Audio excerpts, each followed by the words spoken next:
Hello guys, welcome back to our channel Wins World TV. So former 3 World Division Champion Cuadro Alas Jonriel Casimero, laman ng balita sa Japan, ayon sa artikulo. There are high hopes for a fight with Naoya Inoue, Casimero in danger of losing his world ranking, his evaluation continues to fall. Malaki ang pag-asa para sa pakikipaglaban kay Naoya Inoue, si Casimero ay nanganganib na mawala ang kanyang ranking sa mundo ng boxing, patuloy na bumabagsak ang kanyang pagsusuri. Dagdag pa ng artikulo isang dating kalaban ng Boxing World Super Bantamweight Champion na si Naoya Inoue, ay nahaharap sa panganib na ma-demote mula sa world rankings, kaya nanganganib itong si Jonriel Casimero na mawala ang pangalan niya sa tatlong organisasyon.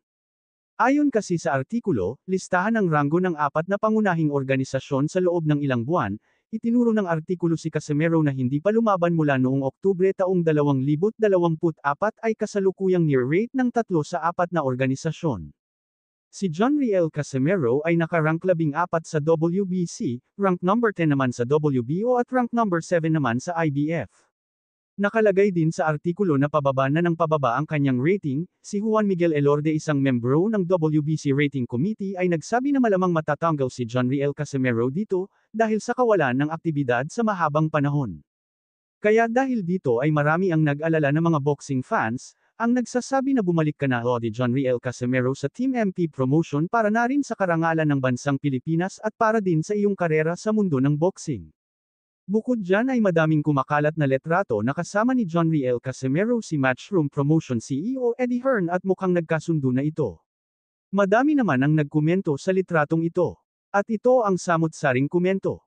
May pera naman ata sila pang check-up, medication na ata ang kailangan ni Nguso, iba na takbo ng utak.